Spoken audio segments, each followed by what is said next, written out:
The interrogation of suspects is critical to any criminal investigation. A suspect might lie or tell the truth. They may be innocent or guilty. Interrogation is a high-stakes game. Too much pressure, and an innocent person might confess to a crime they didn't commit. Most people like to think that there is no such thing as a false confession, that someone would never confess to the crime they didn't commit.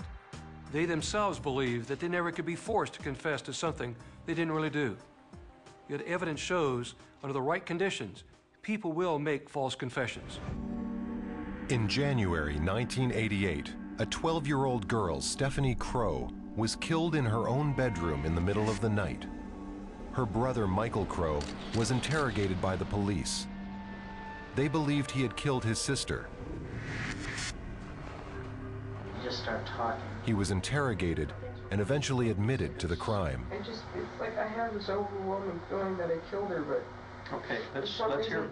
Let me hear about it. I don't know why I feel that way. Let me hear about it. All I know is for some reason I can tell I killed her. He was charged with Stephanie Crow's murder. Problem was, the confession was false. I don't know. You said the last time you saw John... So why would someone risk ruining the rest of their life by confessing to a crime they didn't commit? Most people have the perception that a police interrogation is a highly intense, very emotional, confrontational type of interview. But in fact, the more productive interview is not of that form. More often than not, an interrogator who's using the accusatory style has already developed a preconception before he comes into the interview room. And what he does is uses that narrow vision and begins to attack his subject. There has to be an explanation. I don't know. The interrogation of Michael Crow was highly coercive and confrontational. Just tell us what happened. You keep asking me questions I can't answer. What do you want me to do? Michael Crow is 14 years old, and he's recently learned that his sister, who he loves dearly, is dead. I haven't lied to you.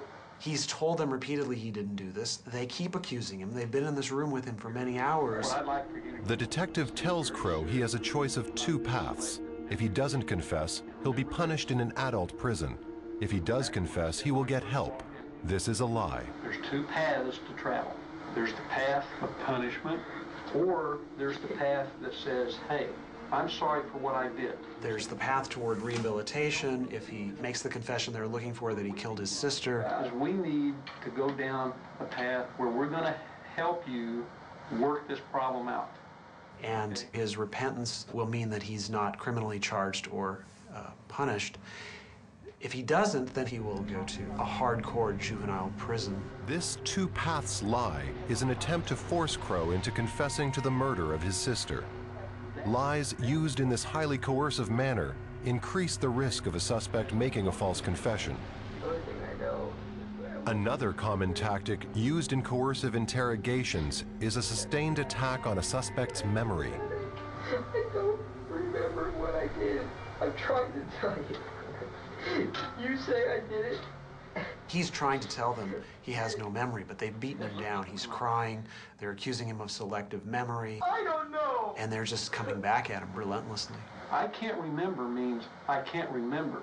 I can't remember selectively is a little bit different. And here they're trying to explain to him how he could have done this in the absence of having any memory, because he keeps saying, I didn't do it. I don't have any memory of this. I think there's two parts to Michael. There's a good Michael and there's a bad Michael. And the good Michael would never hurt or kill his sister. The bad Michael did it out of conscious awareness. You're right, it's unconscious, but if I'm the good Michael right now, then the other is completely submerged. I can't remember. What's really going on, though, here is that this is nothing short of child abuse. And he's having a breakdown. He's crying. He is psychologically tortured. This is a painful scene to watch. This is an egregious interrogation, absolutely awful interrogation. The detective's highly coercive methods used during a 10-hour interrogation finally wear Crow down.